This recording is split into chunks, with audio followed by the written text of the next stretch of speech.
Hello everyone, welcome to my channel Psycho Study. I am Nishu Rawal and in this channel you will get the informative and comprehensive videos of psychology honor courses of IGNOU and I hope that you will like the content. So before jumping to the video, don't forget to subscribe to my channel and hit the bell icon. Hello everyone, welcome back to my channel. तो इस video में हम BPCC 107 की unit 10 के second part को start करेंगे, interpersonal attraction, influence and pro social behaviour.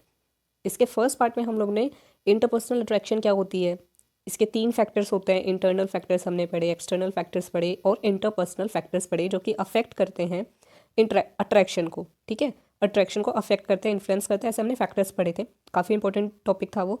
अब हम पढ़ेंगे कि प्रो सोशल बिहेवियर क्या होता है, क्या इसकी डेफिनेशन होती है और कितने टाइप के प्रो सोशल बिहेवियर होते हैं और क्या मोटिवेशन होती है प्रो सोशल बिहेवियर के पीछे, और बाय स्टैंडर्ड इफेक्ट क्या होता है और कौन कौन से फैक्टर्स हैं जो अफेक्ट करते हैं प्रो सोशल बिहेवियर को। तो स्टार्ट करते हैं। तो सबसे पहले हम पढ़ेंगे कि प्रो सोशल बिहेवियर क्या होता है और क्या इसकी डेफिनेशन होती है।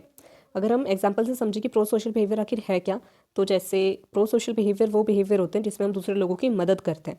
ठीक है, आउट ऑफ द वे जाकर के किसी की मदद करते हैं, या फिर जैसे अगर कोई आपको रोड पे दिखता है कि किसी इंसान, कोई ब्लाइंड है जिसको दिखाई नहीं दे रहा, तो आप उसकी हेल्प कर रहे हो, या फिर किसी को रोड क्रॉस करने में हेल्प कर रहे हो।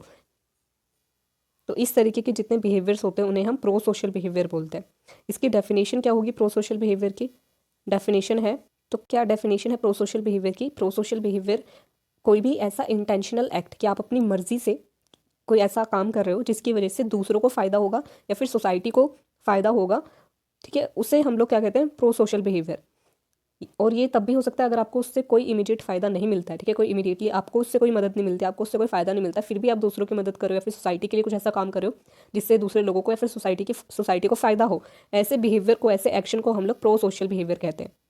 ठीक है, अब 2 टाइप्स आ जाते हैं प्रो सोशल बिहेवियर में। एक तो हम बोल सकते हैं हेल्पिंग बिहेवियर वर्सेस अल्टरिज्म। ये दोनों ही प्रो सोशल बिहेवियर हैं, बट दोनों में डिफरेंस किस चीज़ का आ जाता है? मोटिवेशन का, या फिर आप कह सकते हैं इंटेंशन का। हेल्पिंग बिहेवियर उन सब एक्शंस को बोलते हैं, actions taken to help others sometimes expecting a reward. ठीक है, आप किसी की मदद करो बट बदले में आपको भी कुछ चाहिए। अब ज़रूरी नहीं है रिवॉर्ड में आपको कुछ प्राइज़ मिलेगा, प्राइज़ मनी मिलेगा, या फिर कुछ आपको फ़ायदा ही मिलेगा, कुछ रिवॉर्ड, फाइनेंशियल कुछ रिवॉर्ड मिलेगा। रिवॉर्ड कुछ भी हो सकता है कि आपको चाहिए कि सामने वाला आपको थैंक यू बोले, या फिर आपको चाहिए कि सामने वाला आपको प्रेज़ करे और सामने से वो भी आपकी मदद करे कभी। तो वो उस तरीके का जो हेल्पिंग बिहेवियर, उस तरीके के जो एक्शंस हो गए उसे हम बोलते हैं हेल्पिंग बिहेवियर। लेकिन अल्टरिज्म में क्या होता है? Helping others purely to reduce their distress, कि आप दूसरों की मदद कर रहे हो क्योंकि आपको दिख रहा है कि यार उनको कोई प्रॉब्लम है, उनकी प्रॉब्लम दूर हो जाए। आपको अपना कोई फ़ायदा नहीं चाहिए, बदले में कोई भी किसी भी तरीके का रिवॉर्ड आप एक्सपेक्ट नहीं करते हो, उसे उस तरीके के बिहेवियर को अल्टरिज्म कहा जाता है। तो प्रो सोशल बिहेवियर में 2 तरीके के बिहेवियर आते हैं, 2 टाइप्स आ गए। एक तो हो गया हेल्पिंग बिहेवियर, दूसरा हो गया अल्टरिज्म। दोनों सेम ही होते हैं, दोनों में अब दूसरे इंसान को, दूसरे लोगों को फ़ायदा होता है, बट डिफरेंस क्या होता है इसमें बेसिकली, कि हेल्पिंग बिहेवियर में आप सामने से भी कुछ रिवॉर्ड एक्सपेक्ट करते हो। ठीक है, सिर्फ अल्टरिज्म में क्या होता है कि आप दूसरों की मदद करते हो ताकि उनका डिस्ट्रेस कम हो, उनकी प्रॉब्लम सोल्व हो सके, बदले में आपको कुछ नहीं चाहिए। तो ये डिफरेंस होता है हेल्पिंग बिहेवियर में और अल्टरिज्म में। अब हम जब दूसरों की मदद करते हैं तो जो हेल्पिंग बिहेवियर है उसके पीछे क्या मोटिवेशन रहती है?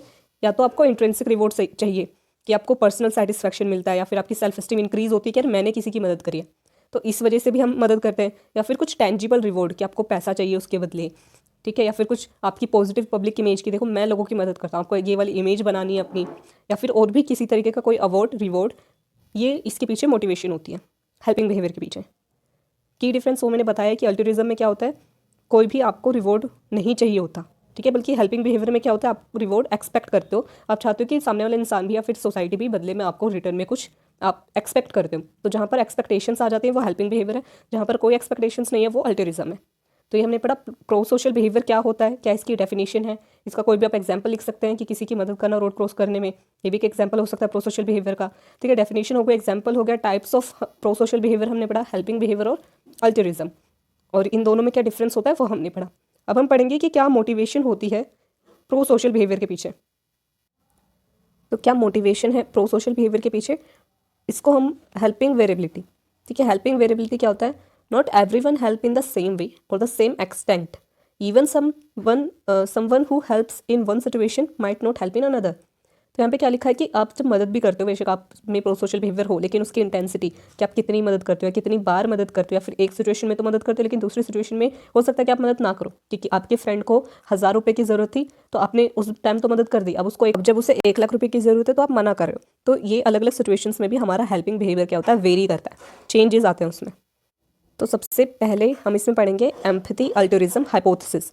एम्पैथी अल्टरिज्म हाइपोथेसिस क्या बोलता है? सबसे पहले एम्पैथी क्या होती है? We help because we feel empathy understanding the situation from the other person's perspective. Empathy का मतलब होता है जब आप दूसरे इंसान की प्रॉब्लम्स को या सिचुएशन को उसके नज़रिए से देखते हो, उस खुद को ऐसे समझते हो कि यार मैं खुद उस सिचुएशन में हूँ तो मुझे कैसा फील होगा, उसे एम्पैथी बोलते हैं। ठीक है, तो आप जब दूसरे इंसान से एम्पैथी फील करते हो और जेन्युइन कंसर्न आपका उस इंसान के लिए होता है कि आपको फिक्र है सामने वाले इंसान की, उसकी ज़रूरतों की, तब आप जो है अल्टरिज्म बिहेवियर अपना शो करते हो। यानी कि एम्पैथी पहले होती है, फिर अल्टरिज्म बिहेवियर हमारा बाहर आता है। यानी और जब डेंजरस सिचुएशंस होती हैं, बहुत ही डेंजरस सिचुएशन भी होती है, उस टाइम पर भी एम्पैथी की वजह से एम्पैथी हमें मोटिवेट करते हैं कि हम सामने वाली सिचुएशन की, एक रिस्की सिचुएशन में भी उसकी मदद करें ड्यू टू एम्पैथी। तो क्या मोटिवेशन रहती है अल्टरिज्म के पीछे, हेल्पिंग बिहेवियर के पीछे, प्रो सोशल बिहेवियर के पीछे? एम्पैथी। कि पहले एम्पैथी होती है और इस एम्पैथी के कारण हम किसी डेंजरस सिचुएशन में, बहुत बुरी सिचुएशन में, रिस्की सिचुएशन में भी किसी इंसान की मदद कर सकते हैं, अल्टरिज्म या फिर प्रो सोशल बिहेवियर शो कर सकते हैं। तो एम्पैथी अल्टरिज्म हाइपोथेसिस क्या बोलता है कि पहले एम्पैथी आती है, हम किसी इंसान से जेन्युइन कंसर्न फील करते हैं, इस वजह से हम उसकी मदद करते हैं। अब क्या क्या कंपोनेंट्स होते हैं एम्पैथी के? इमोशनल एम्पैथी होती है कि आप दूसरे इंसान के इमोशंस को फील कर पाते हो। ठीक है। एम्पैथिक एक्यूरेसी होती है कि आप अच्छे से दूसरे इंसान के थॉट्स को समझ पाते हो कि वो भी क्या सोच रहा होगा या फिर इस सिचुएशन में क्या क्या थॉट्स आते हैं दिमाग में, तो आप उसको अच्छे से समझ पाते हो। Empathic concern, caring for others wellbeing, कि आपको दूसरे लोगों की फिक्र होती है। तो ये सब कुछ कॉम्पोनेंट्स हैं एम्पैथी के, जो हमें मोटिवेट करते हैं कि हम दूसरे लोगों की मदद करें। तो ये था एम्पैथी अल्टरिज्म हाइपोथेसिस। सेकेंड है नेगेटिव स्टेट रिलीफ मॉडल।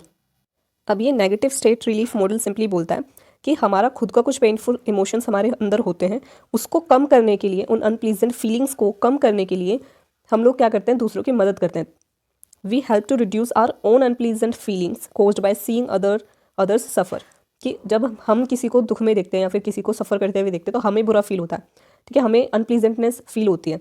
तो उस अनप्लीजेंटनेस को दूर करने के लिए, जो हम दूसरे इंसान को देख करके फील कर पा रहे हैं, उसकी वजह से हम दूसरे लोगों की मदद करते हैं।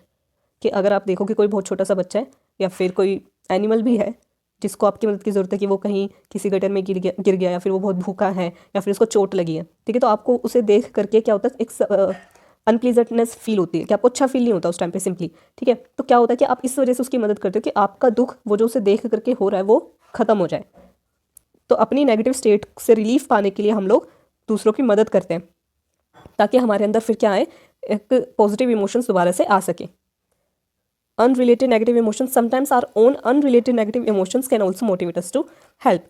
कि हमारे जो नेगेटिव इमोशंस हैं, ठीक है, वो भी हमें मोटिवेट करते हैं दूसरों की मदद करने के लिए। कि हमें कुछ किसी को देख करके बुरा फील हो रहा है कि वो परेशानी में, और हमें अच्छा फील नहीं होता उस टाइम पर, तो इस वजह से भी हम दूसरों की मदद करते हैं ताकि हमें वो दुख फील ना हो। तो फर्स्ट था, हमने पढ़ा था एम्पैथी अल्टरिज्म हाइपोथेसिस। सेकंड हमने पढ़ा नेगेटिव स्टेट रिलीफ मॉडल, और थर्ड है हमारे पास empathic joy hypothesis. Empathic joy hypothesis क्या बोलता है? Positive impact, helping others creates a positive impact and the person we helps response positively. कि यहाँ पर क्या होता है कि जो पहले हमने पढ़ा नेगेटिव स्टेट रिलीफ मॉडल, कि हमें अनप्लीजेंटनेस फील होती है दूसरों को सफ़र करते हुए देख करके, उससे छुटकारा पाने के लिए, उससे रिलीफ पाने के लिए हम लोग दूसरों की मदद करते हैं। यहाँ पर क्या है कि जब हम दूसरों की मदद करते हैं तो उससे एक पॉजिटिव इम्पैक्ट हमारा क्रिएट होता है ना। और वो जो पॉजिटिव इम्पैक्ट क्रिएट होता है, और जो सामने वाला इंसान जिसकी हमने मदद करी है, वो भी पॉजिटिवली रिस्पॉन्ड करता है कि आपको थैंक यू बोले, आपको feedback they.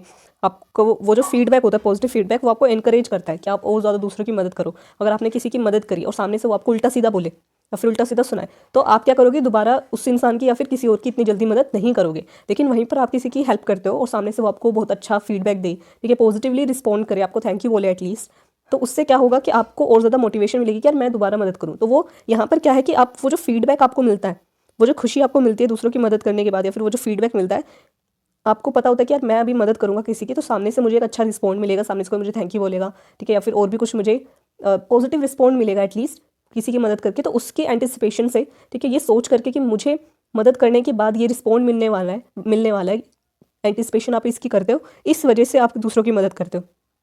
We are more likely to help if we expect to feel joy from the positive response of the person we help। अगर आपने पहले किसी की मदद करी थी, ठीक है, और सामने से उसने बहुत बुरा रिस्पॉन्ड करा या फिर आपको इग्नोर कर दिया, सामने से थैंक यू तक नहीं बोला, और फिर से दोबारा वो इंसान उसी सिचुएशन में है, फिर किसी और सिचुएशन में है जिसमें आप उसकी मदद कर सकते हो, और आपको दिख रहा है कि यार ये इंसान को दोबारा से ज़रूरत है, लेकिन जब मैंने इसकी पहले मदद करी थी तो इसने अच्छे से रिस्पॉन्ड नहीं करा था, तो क्या होगा कि आप उधर मदद नहीं करोगे।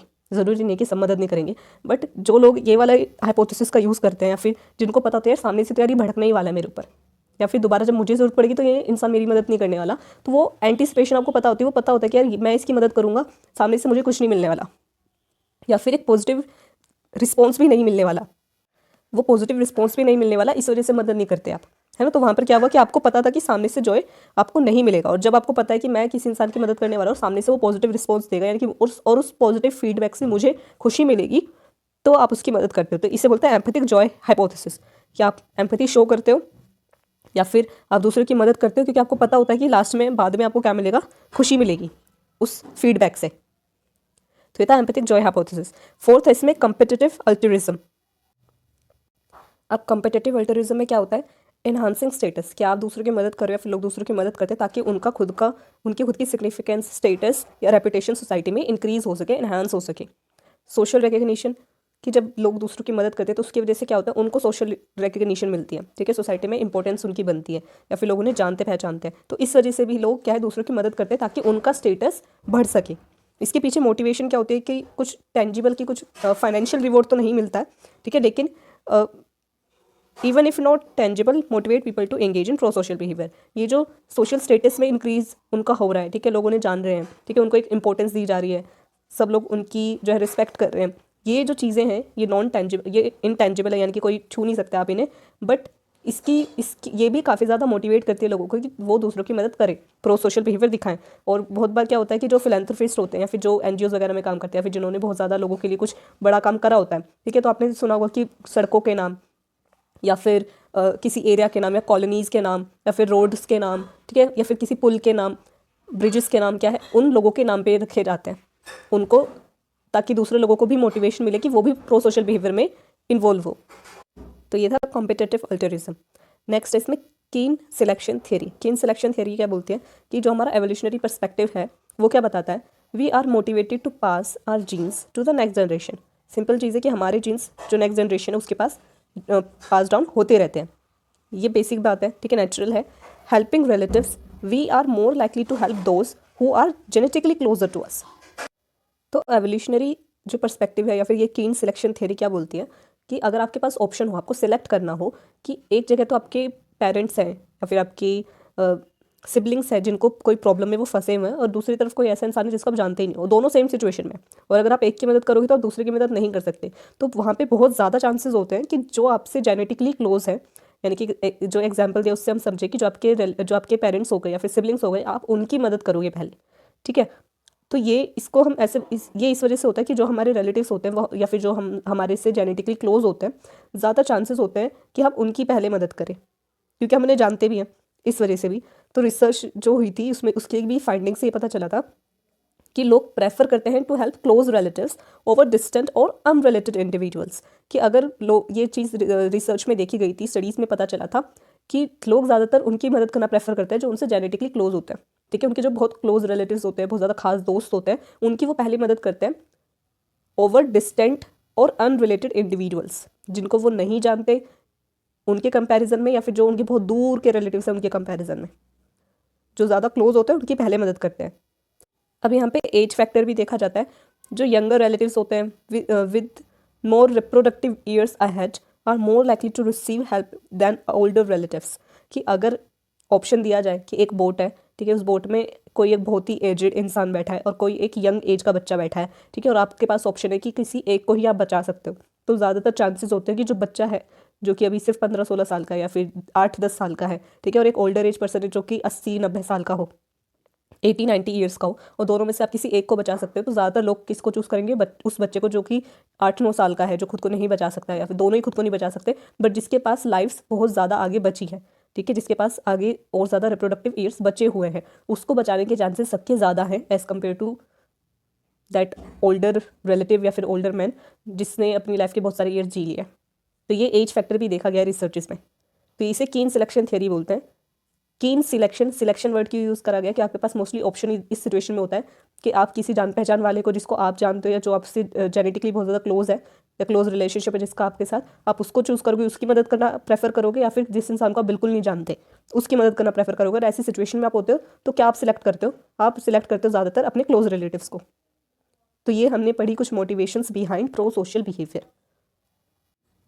तो आज की वीडियो में इतना ही। आज हमने पढ़ा कि प्रो सोशल बिहेवियर क्या होता है, क्या इसकी डेफिनेशन होती है और टाइप्स होता है, और क्या मोटिवेशन होती है बिहाइंड प्रो सोशल बिहेवियर। ये जो हमने प्रो सोशल बिहेवियर हम लोग शो करते हैं, इसके पीछे क्या मोटिवेशंस होते हैं। टोटल 5 हमने पढ़ी। इनमें से कोई भी एक या दो, या फिर आपसे सीधा पूछ लिया जा सकता है एग्जाम में कि क्या मोटिवेशन होती है बिहाइंड प्रो सोशल बिहेवियर, तो वो आपको बतानी होगी। तो एम्पैथी अल्टरिज्म हाइपोथेसिस होता है, motivation negative state relief model. Third हमने पढ़ा एम्पैथिक जॉय हाइपोथेसिस। फोर्थ हमने पढ़ा कॉम्पिटिटिव अल्टरिज्म, और लास्ट हमने पढ़ा कीन सिलेक्शन थियरी। तो ये कुछ मोटिवेशंस होती है behind pro social behaviour. I hope कि वीडियो आपको अच्छी लगी हो। नेक्स्ट वीडियो में हम लोग लास्ट जो टॉपिक्स बचे हुए हैं, बायस्टैंडर इफेक्ट क्या होता है और कौन कौन से फैक्टर्स हैं जो अफेक्ट करते हैं प्रो सोशल बिहेवियर को, वो हम पढ़ेंगे और हमारी यूनिट पूरी कंप्लीट हो जाएगी। तो आई होप कि वीडियो आपको अच्छी लगी हो, सारी चीज़ें सारे कंसेप्ट्स इजीली अच्छे से समझ में आई हो। अगर कोई भी क्वेरी आपकी रह जाती है, आप कमेंट सेक्शन में लिख करके बता सकते हैं।